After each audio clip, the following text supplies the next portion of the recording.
ముందుగా నా ప్రేక్షకులందరికీ నమస్కారం. నేను సెబీ రిజిస్టర్ కాదు. నేనే స్టాక్‌ని కొనమని గాని, అమ్మమని గాని మీకు చెప్పట్లేదు. కేవలం మన తెలుగు ట్రేడర్స్ కోసం నేను చెప్పేదేంటంటే, స్టాక్ మార్కెట్ నేర్చుకోవడానికి ఇంగ్లీష్ అస్సలు అవసరం లేదు. జ్ఞానం జ్ఞానానికి ఇంగ్లీష్ చదవటానికి, మాట్లాడటానికి సంబంధం లేదు. జ్ఞానం అనేది మన పూర్వీకుల నుంచి వచ్చేది. మనం వీడియోలోకి పోయే ముందు ఈ వీడియో నచ్చినట్లయితే లైక్ చేయండి, షేర్ చేయండి, సబ్స్క్రైబ్ చేయండి. మన ప్రేక్షకులకు ఓ చిన్న విన్నపం. స్టాక్ మార్కెట్ అనేది షార్ట్ టర్మ్‌లో నేర్చుకొని మనీ ఇన్వెస్ట్ చేసేది కాదు. స్టాక్ మార్కెట్‌లో సక్సెస్‌కి ఎప్పుడు గుర్తుంచుకోవాల్సిన 3 పాయింట్లు. రాండమ్ స్టాక్స్‌ని తీసుకోవడం, రాండమ్ లెవెల్స్‌ని మార్క్ చేయడం, రాండమ్ ట్రేడ్స్ చేయడం ఆపేయాలి. కనీసం ఒక నెల రోజుల పాటు ప్రతిరోజు సరైన రిస్క్ రివార్డ్‌తో డైలీ ట్రేడింగ్ చేయాలి. మనం మన మైండ్‌ని స్టేబుల్‌గా ఉంచుకోవాలి. అంటే ఇది ఒక మాటలో చెప్పేది కాదు. ఇది చాలా కష్టం. కానీ ప్రాక్టీస్‌తో చేయవచ్చు. ఇది నంబర్ ఆఫ్ సినారియోస్‌లో వస్తుంది. ఇది గైడెన్స్ లేకుండా సాధ్యం కాదు. అందుకే నేను ఆఫ్‌లైన్ ట్రైనింగ్ ఇస్తున్నాను. ఇది మినిమమ్ 6 నెలల నుంచి సంవత్సరం పడుతుంది. కానీ నేను ఈ ఛానెల్ స్టార్ట్ చేశాక ప్రతి ఒక్కరు కాల్ చేసి టిప్స్ ఇస్తారా? వీడియోస్ ఇస్తారా? కాల్స్ గాని ఏమన్నా ఇస్తారా? అని అడుగుతున్నారు. నా యొక్క ముఖ్య ఉద్దేశ్యం అయితే అది కాదు. మీలో ఎవరికైనా ఇంట్రెస్ట్ ఉండి ఉంటే నన్ను రీచ్ అవ్వగలరు. నా నంబర్ డిస్క్రిప్షన్‌లో ఉంటుంది. నేను ఇలానే రోజు వీడియోస్ పోస్ట్ చేస్తూ ఉంటాను. దాని ద్వారా కూడా నాలెడ్జ్ పొందవచ్చు. మీకేమైనా డౌట్స్ ఉంటే కామెంట్స్ రూపంలో అడగండి. ఓకే. అది. ఇప్పుడు మనం మన రోజు వెళ్ళినప్పుడు రోజు వెళ్ళేలాగా మనం లైవ్‌లోకెళ్తున్నాం. లైవ్‌లోకెళ్ళాక మనం ఏం చేసామనేది చెప్తున్నా. కన్ఫర్మేషన్ గూడా. అంటే మనం ఏది తీసుకుంటున్నాం రోజు ఫండమెంటల్‌గా లెవెల్ తీసుకుంటున్నాం. ఏది బ్లూ లెవెల్. ఆ బ్లూ లెవెల్ అనేది ఏంటియో కూడా చెప్పాను. నా వీడియోస్‌లో రిఫర్ చేస్తే ఆ బ్లూ లెవెల్ అనేది దేనితో బేస్ అయ్యి లెవెల్ తీసుకుంటున్నానని చెప్పాను. ఆ లెవెల్‌కి టెక్నికల్‌గా, ఫండమెంటల్‌గా రీడ్ చేస్తున్నాను. దాని ద్వారా ఎంట్రీస్ తీసుకోవడానికి ట్రై చేస్తున్నాను. రోజు ప్రాఫిట్‌లోనే ఉన్నాను. సరే ఈరోజు నిఫ్టీని చెప్తాను. ఎంట్రీ తీసుకోలేదు. కానీ కన్ఫర్మేషన్ అంటే ఎలా కన్ఫర్మేషన్ చేస్తే అనేది సంగతి చెప్తున్నాను. ఎందుకు తీసుకోలేదో కూడా చెప్తాను. ఎందుకంటే ఎంటైర్ నిన్న నేను చెప్పాను. ఇక్కడ ఈ జోన్ కాడ్నుంచి కుదిరితే సెల్ చేసుకోవచ్చు అని. కానీ ఈరోజు డైరెక్ట్‌గా గ్యాప్ అప్ ఓపెన్ అయింది. గ్యాప్ అప్ ఓపెన్ అయినాక సెల్ చేయొచ్చు. ఇప్పుడు ఈ ఎంటైర్ నా జోన్ ఉంది కదా! జోన్ మొత్తం తినేయాలి. నేను రోజు చెప్పేది నా ఎంట్రీస్‌లో ఇదే. అంటే జోన్ తినేసినాక మొత్తం కిందకొచ్చేస్తే ఈ తప్ప ఈడ ఫ్రీ స్పేస్ కాడ నుంచి ఎంట్రీ ఇయటానికి ట్రై చేస్తాం. ఫ్రీ స్పేస్‌లో కూడా ఏం చెప్పాను? లో లెవెల్ అనేది చెప్పాను. కన్ఫర్మ్ చేసినాక. అది. ఇప్పుడేం చేసింది? తినలేదు. తినలేదంటే పైకెళ్ళిద్దని నాకు తెలుసు. కానీ నేను బై చేయను. ఎందుకు బై చేయనంటే నేను బై చేస్తే నాకు ఎస్ఎల్ ఎక్కువొచ్చేస్తది. నేను 20 పాయింట్లు పెట్టాల్సిన దగ్గర 30, 40 పాయింట్లు పెట్టాల్సొస్తది. కుదిరితే ఎస్ఎల్ కూడా పోదు. ఆ 30, 40 పాయింట్లు ఇయటానికి నేను రెడీ కాదు. ఎందుకంటే నేనెప్పుడు సెల్లే చేస్తాను. సెల్ చేసినప్పుడు నాకు తక్కువ ఎస్ఎల్ దొరికిద్ది. 10 పాయింట్లు పెట్టిన రోజులు కూడా ఉంటాయి. 10 నుంచి 20 పాయింట్లు పెట్టే రోజులుంటాయి. అందుకని నేను ఎక్కువ సెల్ చేయడానికే ట్రై చేస్తాను. ఎక్కువ సెల్లింగే చేస్తాను. స్టాక్స్‌లో అయినా, దీంట్లో అయినా నేను మెయిన్ చేసేదే సెల్లింగ్. బై అసలు చేయను. ఎందుకంటే బైలో చాలా పెద్ద పెద్ద ఎస్ఎల్‌లొస్తుంటాయి. ఓకే. ఇప్పుడేమైంది? మొత్తం తినలేదు గదా! తినకుండా వచ్చిందంటే మళ్ళీ ఎళ్ళిద్ది. ఏం చేసింది చూడండి. ఎన్ని సార్లు 1, 2, 3, 4 ఇక్కడ ఎంతమంది ఎంటర్ అయ్యి ఉంటారు. ఎంతమంది లెవెల్‌ని బేస్ అయ్యి ఇట్లాంటి లెవెల్స్‌ని బేస్ అయ్యి ఇట్లా నేను బ్లూ లెవెల్ చెప్తున్నా. ఇలాంటి లెవెల్స్‌ని అంటే స్వింగ్ లో అని, స్వింగ్ హై అని, టాప్ లెవెల్ అని, ఆ లెవెల్ అని, ఈ లెవెల్ అని ఎంతమంది ఎంటర్ అయ్యి ఉంటారు. ఈ స్వింగ్ ఇక్కడ, ఇక్కడ, ఇక్కడ, ఇక్కడ ఎంతమంది ఎంటర్ అయ్యి ఉంటారు చూడండి. లాస్ట్‌కి ఇది మొత్తం తినేయటం కోసం ఇది వదిలిపెట్టొచ్చింది. లాస్ట్‌కి ఏం చేసింది? తినేసింది. తినేసినాక నేను కన్ఫర్మేషన్ ఇది మొత్తం కిందకొచ్చేసా. ఈ తాప రీటెస్ట్ మీద ఎందుకంటే పైకి పోయి వచ్చింది. పైకి పోయి వచ్చిందంటే మళ్ళీ అంటే పైకి పోద్ది. పైకి పోయి ఈ తాప హైని బ్రేక్ చేయలేకపోతే నా ఎంట్రీ ఉంటది. తీసుకుంటాను. ఇక్కడ దాకా వచ్చేదానికి ట్రై చేస్తది. అది. నేను చెప్తుందేందంటే ఈ లెవెల్స్‌ని బేస్ అయ్యే వాళ్ళందరిని చూడండి. ఇప్పుడు ఈ కొంచెం స్పేస్‌ని ఎందుకు తినకుండా వచ్చింది? తినలేదంటే ఎన్ని అస్సలు క్రియేట్ అయ్యి ఉంటాయి. ఇక్కడ, ఇక్కడ, ఇక్కడ నిఫ్టీలో. నిఫ్టీలో అంటే అసలు మామూలుగా క్రియేట్ అవ్వవు. ఎందుకంటే అందరూ ప్రిఫర్ చేసేది స్టాక్స్ కంటే కూడా నిఫ్టీ, బ్యాంక్ నిఫ్టీ ఇలా సెన్సెక్స్ వీటిలో ఎక్కువ చేస్తుంటారు. చూడండి ఈ చిన్న చిన్న కన్ఫర్మేషన్‌లే. ఈ కొంచెం తినకుండా వచ్చినందుకు. ఒకసారి, 2 సార్లు, 3 సార్లు, 4 సార్లు ఎందుకెళ్ళట్లేదు ఆడదాకా? ఎందుకెళ్ళట్లేదంటే ఎస్ఎల్ క్రియేట్ అని సాయంత్రానికి తినేసింది. అందరూ అయిపోయారు. అందరూ అయిపోయినాక ఇంక మధ్యాహ్నం అయిపోయింది. సైడ్ వేలోకెళ్ళిపోయింది. అది. నేను చెప్పదలుచుకుంది అది.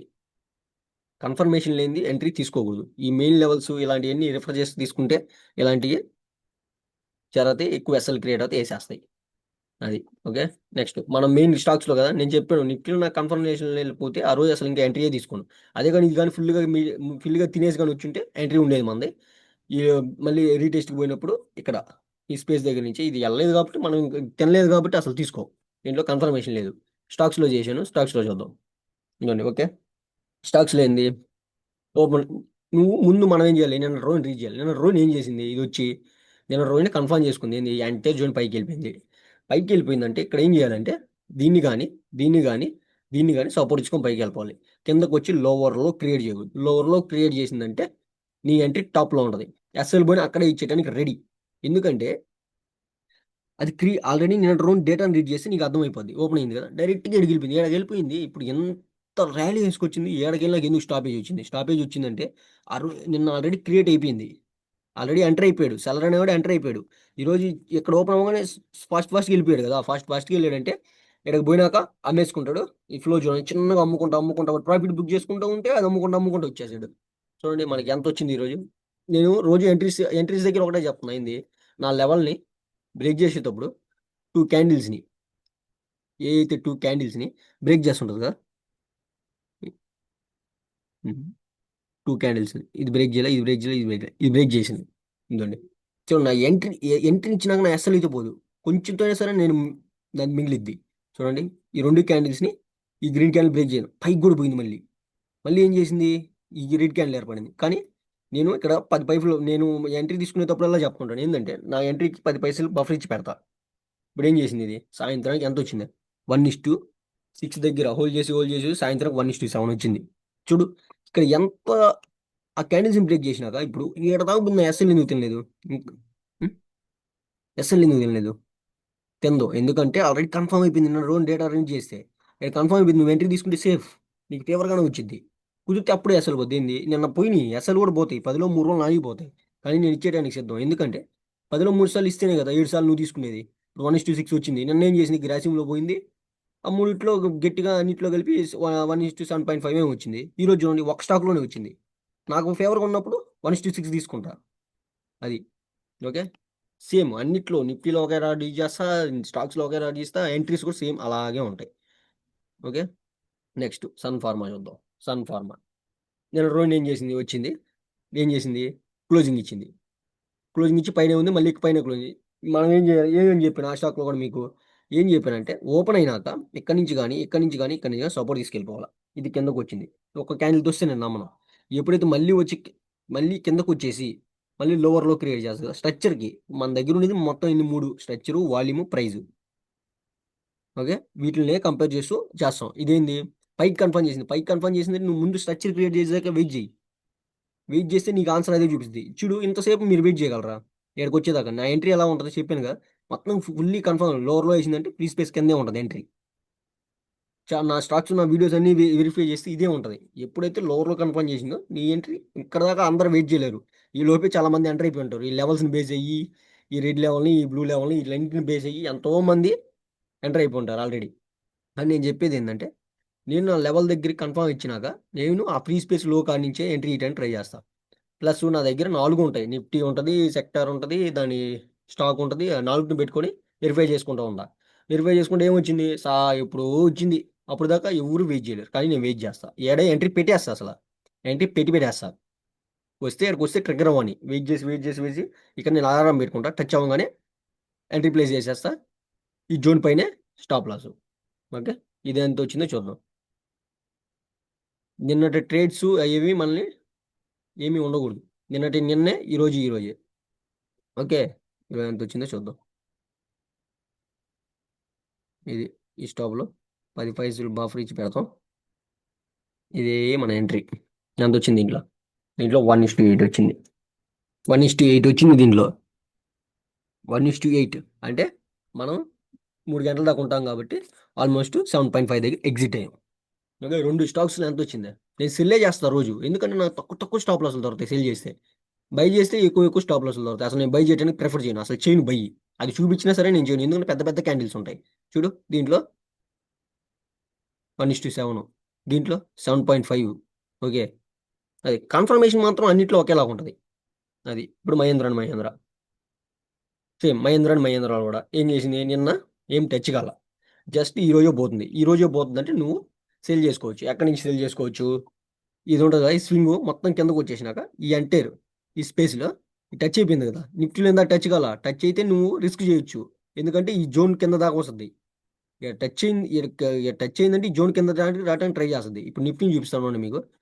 చూడు దీన్ని టచ్ అయింది, ఈ ఫ్లోలో ఏం చేసింది, వెళ్ళిపోయింది. దీన్ని టచ్ చేయగానే ఇలాగానే వెళ్ళిపోయి ఉంటే మనం ఎక్కడ ఎంట్రీ పెట్టేస్తాం.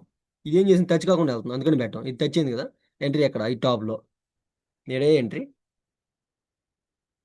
టాప్ లెవెల్‌లో ఉంటది. ఎందుకంటే జోన్ లోపల ఉన్నప్పుడు టాప్ లెవెల్‌లో ఉంటది. జోన్ కిందకెళ్ళిపోయిందనుకో, జోన్ కిందకెళ్ళిపోయినప్పుడు ఇక్కడుంటది. జోన్ కిందకెళ్తే ఇక్కడుంటది. జోన్ పైనే ఉన్నప్పుడు ఈడుంటది ఎంట్రీ. ఈడ పైన స్టాప్ లాస్ 10 పైసలు బఫర్ ఇచ్చి పెడతాం మనం. మనం 10 పైసలు బఫర్ ఇచ్చి పెడతాం. అంతే. మన ఒక్క నిమిషం. చలో. హ్మ్. అది 1:3 మనం 3 గంటల దాకా ఉంటాం కాబట్టి ఈడకొచ్చి 2.5, 2.5 అలా రన్ అయింది. మార్కెట్ క్లోజ్ అయిపోయింది. Okay. Next HDFC bank. Same HDFC బ్యాంక్‌లో. దాంట్లో ఎలా రీడ్ చేసాం ఇలాగే. ఇదేం చేసింది నిన్న ఏం చేసింది? వచ్చింది. అంటే జోన్‌కి కిందకొచ్చింది. కిందకొచ్చి కన్ఫర్మ్ చేసింది. మళ్ళీ పైకెళ్ళింది. పైకెళ్ళి క్లోజింగ్ ఇచ్చింది. ఇక్కడి నుంచి గాని, ఇక్కడి నుంచి గాని, ఇక్కడి నుంచి గాని పడాలి. ఎలాగైతే పైన క్లోజింగ్ ఇస్తే ఎప్పుడైతే ఇక్కడి నుంచి గాని, ఇక్కడి నుంచి గాని, ఇక్కడి నుంచి గాని ఎళ్ళాలని చెప్తున్నానో, ఇప్పుడు కిందకొచ్చినా సరే ఇక్కడి నుంచి గాని, ఇక్కడి నుంచి గాని, ఇక్కడి నుంచి గాని, ఇక్కడి నుంచి గాని పడాలి. ఈ యత్నంలో ఏం చేసింది? ఓపెన్ అయింది పైన. ఓపెన్ అయినప్పుడు ఏం చేయాలంటే పైకి పోయి ఇలా గ్రీన్ క్యాండిల్స్ ఫస్టే ఏసేయాల. ఏంది? ఈ ఇట్లాంటి రెడ్ క్యాండిల్ ఎయకూడదు. ఫస్ట్ గ్రీన్ క్యాండిల్ ఇలాగే డబుల్ గ్రీన్ క్యాండిల్ ఏసిందనుకో పైకి కన్ఫర్మ్ అయిపోద్ది. ఇక్కడి నుంచి గాని, ఇక్కడి నుంచి గాని, ఇక్కడి నుంచి గాని, ఇక్కడి నుంచి గాని కన్ఫర్మ్ చేసి పైకెళ్ళటానికి ట్రై చేస్తది. మన ఎంట్రీ ఎక్కడుంది? మన ఎంట్రీ ఏంది? ఇక్కడే. ఈ టాప్‌లోనే. ఈ టాప్ ఏంది? ఇదే. ఈ టాప్. ఈ టాప్‌లోనే ఎంట్రీ. ఎప్పుడైతే ఇలాంటి రెడ్ క్యాండిల్ ఎయకూడదు. హెల్తీగా ఇలాంటి గ్రీన్ క్యాండిల్ ఏసినా మనకు కన్ఫర్మ్. ఇక్కడి నుంచి గాని, ఇక్కడి నుంచి గాని, ఇక్కడి నిన్నటి రోజే ప్రూవ్ చేసి పెట్టుంటది. ఈరోజు ఏం చేసింది? కిందకొచ్చింది. కిందకొచ్చి మళ్ళీ పైకి పోయింది. ఇంక పైకెళ్ళిపోయింది ఎళ్ళిపోవాలి దీన్ని సపోర్ట్ తీసుకొని. ఎప్పుడైతే దీని కిందకి వస్తదో మళ్ళీ ఈడే ఎంట్రీ ప్లేస్ చేసి పెడతదో ఈడే స్టాప్ లాస్. ఎంతొచ్చింది? 1:2. సాయంత్రానికి ఎంతొచ్చింది? మనం 3 గంటలకు ఎగ్జిట్ వెళ్తాం కాబట్టి 1:1. హ్మ్. దీంట్లో 1:1 వచ్చింది. దీంట్లో ఎంతొచ్చింది? 1:2 2.5 వచ్చింది. దీంట్లో ఎంతొచ్చింది? ఇచ్చే దాంట్లో ఎలాగేస్తది మనకు 1:7, 1:8. మన ఎస్ఎల్ అయితే పోలేదుగా. మనకి నిఫ్టీ సైడ్ వేలో ఉంటే చాలు. మనం స్టాక్స్‌లో మంచిగా సెల్ చేసుకోవచ్చు. ఓకే. అది. ఈ అన్నిట్లో మనం ప్రాఫిటేగా. దీంట్లో 1:7.5 వచ్చింది. దీంట్లో 1:6.5 వచ్చింది. 1:6.5 వచ్చింది. హ్మ్. దీంట్లో 1:2 దీంట్లో ఎంతొచ్చింది మనకి? అంతే 2.5 వచ్చింది. సాయంత్రం 3 గంటలకు మనం 3 గంటలకు పెట్టేస్తాం. అన్నీ జరిపేస్తాం. 0 జరిపేస్తాం. అయి ఎక్కడ ఎగ్జిట్ చేస్తే అక్కడ ఎగ్జిట్ అయిపోద్ది. 2.5 అలా ఎగ్జిట్ అయిపోయింది. దీంట్లో 1:1 వచ్చింది. అది. అన్నిట్లో కలిపి ఎంతొచ్చింది? వచ్చిందిగా మన బానే ఈరోజు. అది వచ్చే రోజు ఎట్టాగో అసలు ఎళ్ళిపోద్ది. మనం వచ్చే రోజు మాత్రం తీసుకోవాలి. అది. కన్ఫర్మేషన్ మాత్రం అన్నిటికి ఒకేలాగా ఉంటది. ఒకేలాగా రీడ్ చేస్తాం. ఒకేలాగా ఎంట్రీ తీసుకుంటాం. ఓకే. అది ఈ రోజుకి.